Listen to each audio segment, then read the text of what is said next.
Hello बच्चों, मैं आपकी रंजना दीदी सामाजिक विज्ञान के समकालीन भारत सेकेंड पार्ट से भूगोल का अध्याय 1 संसाधन एवं विकास आज मैं आप लोगों के सामने पढ़ाने जा रही हूँ। तो सबसे पहले बेटा आता है कि संसाधन क्या है।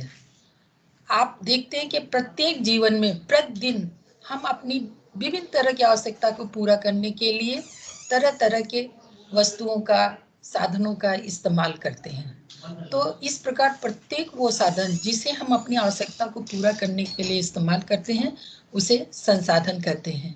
जैसे कोयला, पेट्रोल। अब कोयला कोई ले लिया जाए तो आप धरती से निकलने वाले जो हमारे खनिज पदार्थ हैं वे एक्चुअल रूप में वैसे नहीं होते हैं जैसा कि हम इस्तेमाल में उसको देखते हैं। उसको पिघलाया जाता है और पिघलाने के लिए हम कोयला को ईंधन के रूप में इस्तेमाल करते हैं।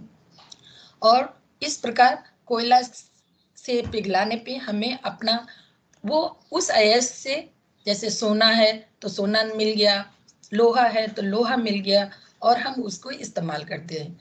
फिर उसी तरह पेट्रोल को ले, हम आज जीवन में हमेशा स्कूटी, मोटरसाइकिल, कार इत्यादि को परिवहन के रूप में इस्तेमाल करते हैं, लेकिन वो अपने आप नहीं चल जाता। उसको चलाने के लिए हम उसमें पेट्रोल डालते हैं।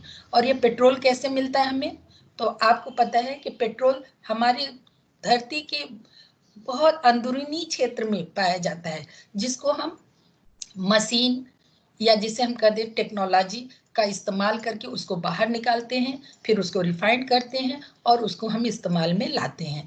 तो इस प्रकार हम देखते हैं कि जो भी संसाधन है, जब तक हम उसको टेक्नोलॉजी के इस्तेमाल करके अपने उपयोगिता अनुरूप ढाल नहीं देते हैं, तब तक वो संसाधन नहीं कहलाता। यानी किसी भी वस्तु का संसाधन बनने के लिए उसमें टेक्नोलॉजी की सहायता आवश्यक है।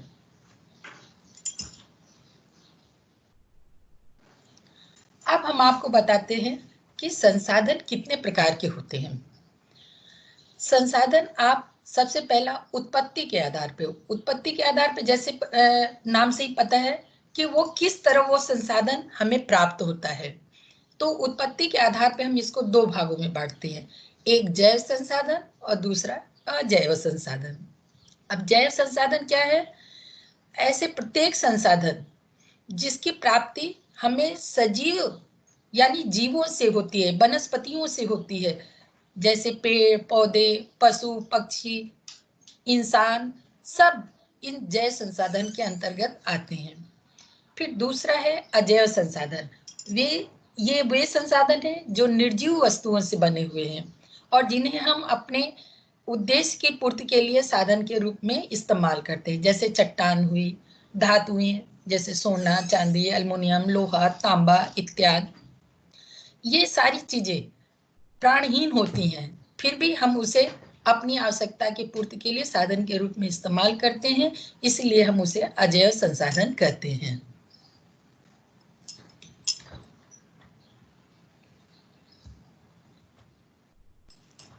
अब दूसरा है समाप्यता के आधार पे संसाधन।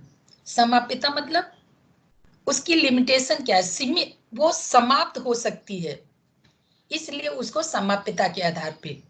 इस धरती पे जितनी चीजें हैं वो दो प्रकार की होती हैं, कुछ ऐसी जिसका हम जितना भी उपयोग करते जाएं वो कभी समाप्त नहीं होती, और दूसरी ऐसी कि जिसकी एक सीमित मात्रा है और हम जब उसका इस्तेमाल करते जाते हैं तो वो उसका जो स्टोर है वो कम होता जाता है। तो इसीलिए इसको समाप्यता के आधार पे संसाधन करते हैं, जिसको हम दो श्रेणी में बांटते हैं, पहला नवीकरण और दूसरा अनवीकरण संसाधन। नवीकरण संसाधन क्या है? वे संसाधन जिन्हें भौतिक या रासायनिक प्रक्रियाओं या यंत्रों द्वारा दोबारा बनाया जा सकता है, जैसे सौर ऊर्जा, पवन ऊर्जा। सौर ऊर्जा आप जानते हैं सूर्य के प्रकाश से हमें प्राप्त होती है। पवन आप जानते ही हैं जो कि हमारे पश्चिमोत्तर भारत में विपुल मात्रा में पाया जाता है और जिनको हम यंत्रों की सहायता से सौर ऊर्जा और पवन ऊर्जा के द्वारा बिजली उत्पादन कर सकते हैं और अपने उद्योगों में उसका इस्तेमाल कर सकते हैं। दूसरा अनवीकरणीय संसाधन। इन संसाधनों के बनने में बहुत लंबा समय लगता है और ये संसाधन एक बार हम जब इसको इस्तेमाल कर लेते हैं तो फिर ये खत्म हो जाता है।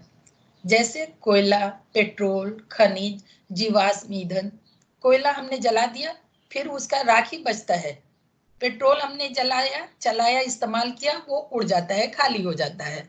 खनिज धीरे धीरे घिस के क्षरण उसका हो जाता है। यानी इस्तेमाल होने के बाद जिसका वजूद खत्म हो जाए तो ऐसी चीजों को अनवीकरण संसाधन कहते हैं। ये वाला ना। अब नंबर 3 आता है स्वामित्व के आधार पर संसाधन। स्वामित्व यानी मालिकाना हक, कि उस पे आपका या किसी का हक जो है, अधिकार जो है, वो कैसा है। तो ये जो संसाधन होते हैं दो तरह के होते हैं, व्यक्तिगत संसाधन, सामुदायिक संसाधन, और इसके आगे भी भाग हैं। तो पहले हम व्यक्तिगत संसाधन को लेते हैं।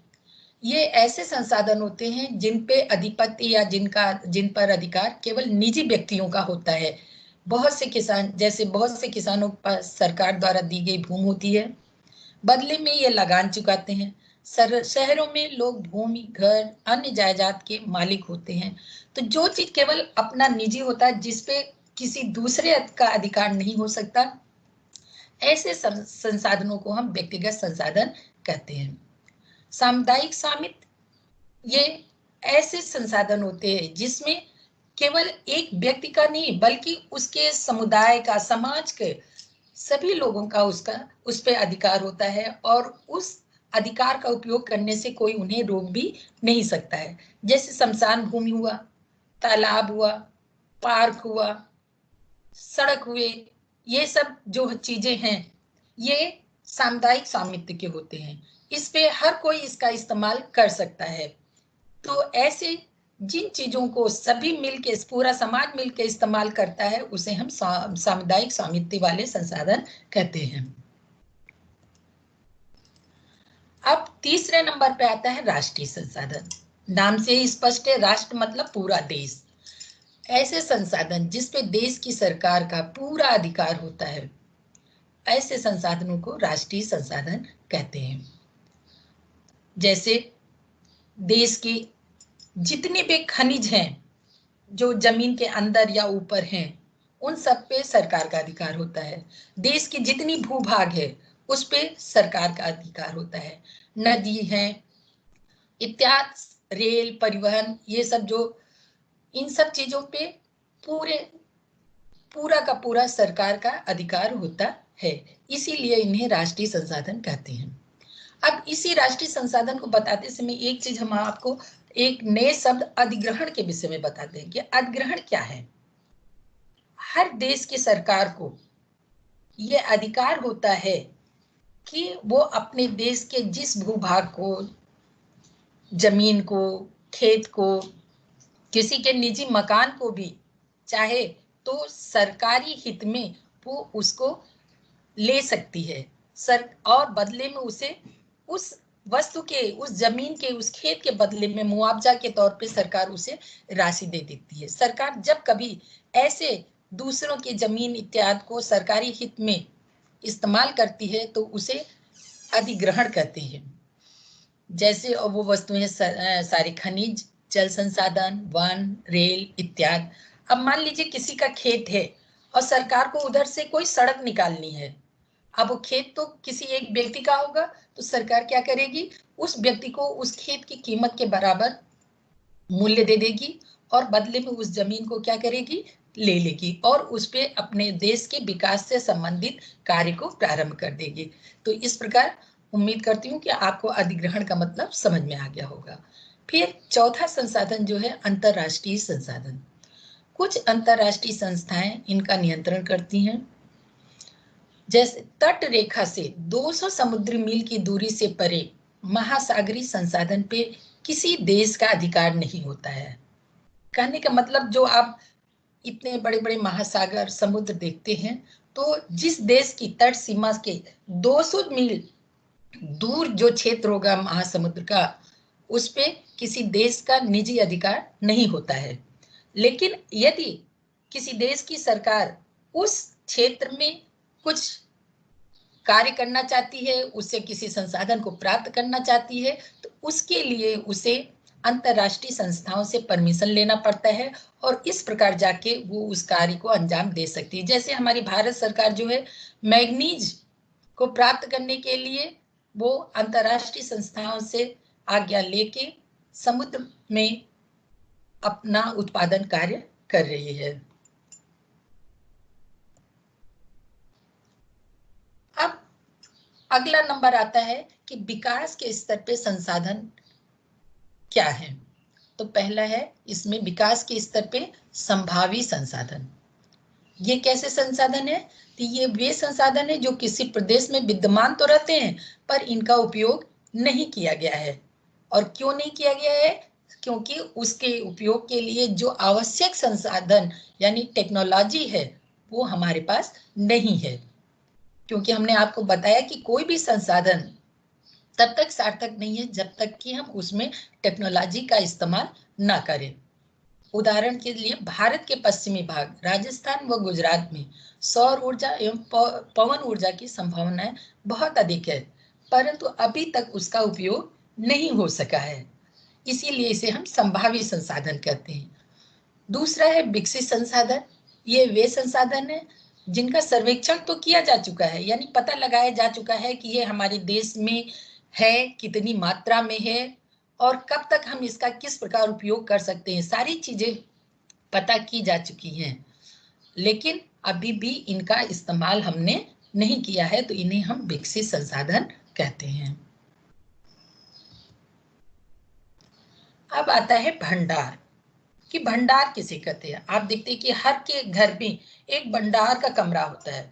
भंडार के कमरे में क्या होता है कि आपकी मम्मियां क्या करती होंगी, जो जरूरत के सामान काम भर के हैं उसको किचन में सामने रखी, बाकी भंडार घर में ले जाके रख देती हैं कि जो कम पड़ने पे उसको हम निकाल लेंगे। तो पर्यावरण में उपलब्ध वे पदार्थ जो मानव की आवश्यकताओं की पूर्ति कर सकते हैं, लेकिन टेक्नोलॉजी के अभाव में वे पहुंच से बाहर हैं, तो उसे हम भंडार कहते हैं। उदाहरण के लिए आपको पता है जल यानी पानी दो ज्वलनशील गैसों का यौगिक है। ये ऊर्जा का मुख्य स्रोत बन सकता है, पर ऐसा करने के लिए अभी हमारे पास तकनीकी ज्ञान नहीं है कि हम उस जल और जो जिन यौगिकों से बन के वो जल बना है उसको हम अपने से बनाएं और अपने फर्दर विकास के कार्यों में उसका इस्तेमाल करें। अब चौथा है संचित कोष। यह भंडार का ही हिस्सा है। तकनीक द्वारा इन्हें प्रयोग में लाया जा सकता है, परंतु इनका उपयोग अभी शुरू नहीं हुआ है। इनका उपयोग भविष्य में आवश्यकता पूरी करने के लिए हो सकता है। अब हम आपको बताते हैं संसाधनों का विकास। मानव ने संसाधनों का अंधाधुंध प्रयोग किया और उस अंधाधुंध प्रयोग के कारण कई सारी समस्याएं पैदा हो गई। जैसे कुछ व्यक्तियों की लालच से संसाधनों का अंधाधुंध इस्तेमाल से कमी हो गई, कुछ लोगों को खूब संसाधन मिले और कुछ बेचारों को उसका कोई भी हिस्सा नहीं मिला। इससे समाज क्या हुआ, दो वर्गों में अमीर और गरीब में बंट गया। जिन्होंने खूब उद्वहन किया संसाधनों का वो अमीर हो गए और जिन बेचारों के पास कोई सुविधा नहीं थी, इस्तेमाल नहीं कर पाए, वे गरीब रह गए। तीसरा, संसाधनों के शोषण से अत्यधिक जो हम संसाधन इस्तेमाल कर रहे हैं उसके कारण आप आए दिन सुनते हैं कि ओजोन के परत में क्या हो रहा है, छिद्र हो रहा है, ग्लोबल वार्मिंग बढ़ती जा रही है और प्रदूषण हर जगह फैल रहा है। ये सारे संसाधनों के अंधाधुंध इस्तेमाल के कारण ही समस्याएं पैदा हुई हैं। अब हम आपको एक नया शब्द बताते हैं, सतत पोषणीय विकास। सतत पोषणीय विकास, इसके लिए हम पहले एक उदाहरण देते हैं। आप आए दिन टीवी पे एक ऐड देखते होंगे जिसमें एक ट्रैफिक सिग्नल पे पापा ने कार तो रोकी है लेकिन उसका इंजन बंद नहीं किया है, तो बगल में सीट पे बैठा हुआ छोटा बच्चा कहता है कि पापा हम लोग को तो अपने जमाने में ऑफिस जाने के लिए साइकिल का ही इस्तेमाल करना पड़ेगा। पापा पूछता है कि क्यों बेटा, तो कहते हैं क्यों, जब सारा पेट्रोल आप लोग इसी तरह जला देंगे तो हम लोग के लिए तो बचेगा ही नहीं, तो हम लोग साइकिल से जाया करेंगे।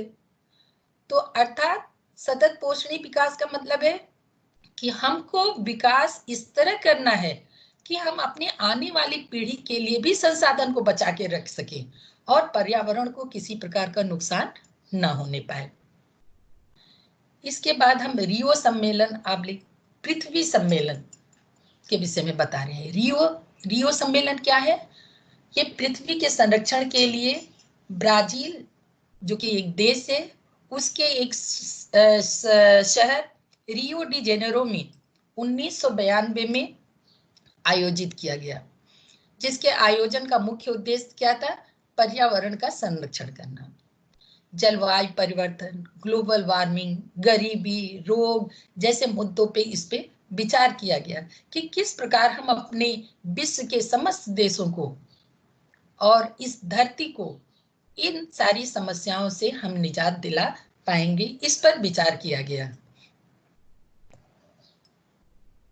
उसी में एक शब्द आता है एजेंडा 21।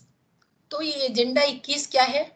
उसी पृथ्वी सम्मेलन में एक एजेंडा घोषित किया गया जिसका नाम एजेंडा 21 रखा गया। यह एक घोषणा पत्र था जिसे यूएनओ, यूनाइटेड नेशंस ऑर्गेनाइजेशन के सम्मेलन में भी स्वीकार किया गया, जिसका मुख्य उद्देश्य ही था सतत विकास यानी सस्टेनिंग डेवलपमेंट, कि एक विकास को करना है लेकिन ऐसे करना है कि भावी पीढ़ी के लिए भी बचे और पर्यावरण को कोई नुकसान न हो।